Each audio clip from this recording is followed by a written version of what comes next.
അപ്പോൾ ദേ നമുക്ക് പോവാനുള്ള സമയമൊക്കെ ആയിട്ട് വരുന്നുണ്ട്. അപ്പോൾ നമ്മുടെ വീടിൻ്റെ അടുത്തുള്ളൊരു അയ്യപ്പ അമ്പലത്തിലേക്കാണ് നമ്മൾ വന്നിരിക്കുന്നത്. ഇന്നിവിടെ പ്രതിഷ്ഠ മാറ്റി വയ്ക്കുന്ന ഒരു ചടങ്ങൊക്കെ നടക്കുകയാണ് ഇവിടെ.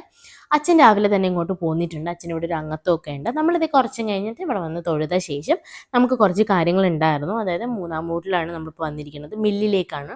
കുറച്ച് ഇടിയപ്പപ്പൊടി, പുട്ടുപൊടി ഇതൊക്കെ മേടിച്ചിട്ട് എനിക്ക് കൊറിയർ അയക്കാൻ പ്ലാൻ ചെയ്യുന്നുണ്ട് കേട്ടോ, ഞാൻ ഇനി പോകുന്ന സ്ഥലത്തേക്ക്. അങ്ങനെ അവിടുന്ന് പൊടികളൊക്കെ മേടിച്ച ശേഷം നേരെ വരുന്നത് നമ്മുടെ അച്ഛൻ്റെ കടയിലേക്കാണ്. മണ്ണാമൂലുള്ള ഓറഞ്ച് സൂപ്പർ മാർക്കറ്റാണ് കേട്ടോ അച്ഛൻ്റെ കട. അപ്പോൾ അതേ വന്നിട്ട് നമ്മൾ കുറച്ച് സാധനങ്ങൾ ഞാൻ ഇവിടുന്ന് എടുത്തിട്ടുണ്ട്. അത്യാവശ്യം ഒരുപാട് സാധനം ഞാൻ എടുത്തിട്ടുണ്ട്.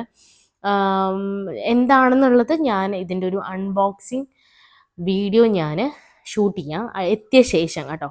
അങ്ങനെ അവിടുന്ന് എനിക്ക് വേണ്ട സാധനങ്ങളൊക്കെ എടുത്തു. നമ്മുടെ തനിക്കുട്ടിയാണെങ്കിൽ അവിടുത്തെ ചേച്ചിമാരൊക്കെ ആയിട്ട് ഭയങ്കര കൂട്ടായി. പിന്നെ അവൾ അവിടുന്ന് വരുന്നില്ല എന്നാണ് കേട്ടോ. ആദ്യമായിട്ടാണ് ഇങ്ങനെയൊക്കെ ഞാൻ അവളെ കാണുന്നത് കേട്ടോ.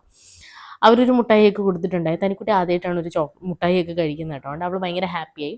അതിനുശേഷം ഞാൻ വഴുതക്കാടുള്ളൊരു ഫോറസ്റ്റ് സ്റ്റോറിലേക്ക് വന്നിരിക്കുകയാണ്. ഒരു ഒറിജിനൽ തേനും ഒക്കെ കിട്ടുന്ന ഒരു അവിടെ അവൈലബിൾ ആണ്. അങ്ങനെ അറിഞ്ഞിട്ട് ഞാൻ അവിടെ എനിക്കൊരു കുപ്പി തേൻ വേണമായിരുന്നു, അങ്ങനെ മേടിച്ചാണ്.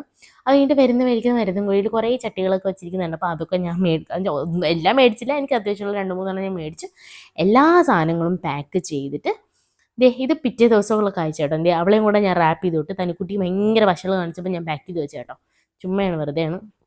എന്നിട്ട് പിറ്റേ ദിവസം സാധനങ്ങളൊക്കെ കയറ്റി ഞാനും അച്ഛനും കൂടെ റെയിൽവേ സ്റ്റേഷനിൽ പോയി സാധനം അയക്കാനുള്ള പരിപാടിയാണ്. അപ്പോൾ ഇതിൻ്റെ അൺബോക്സിങ് എന്തൊക്കെയാണെന്നുള്ളത് ഞാൻ അടുത്ത വീഡിയോയിൽ കാണിച്ചു തരാം. അതായത് അവിടെ എത്തിയ ശേഷം ഇതൊന്നും പൊട്ടാതെ അങ്ങ് എത്തിയാൽ മതി എന്നാണ് എൻ്റെ പ്രാർത്ഥന. സാധനം പിറ്റേ ദിവസം, അതായത് അന്നേ രാവിലെ ഒരു ട്രെയിൻ ഉണ്ടായിരുന്നു കേട്ടോ, പക്ഷെ അത് നമ്മൾ മിസ് ചെയ്തു.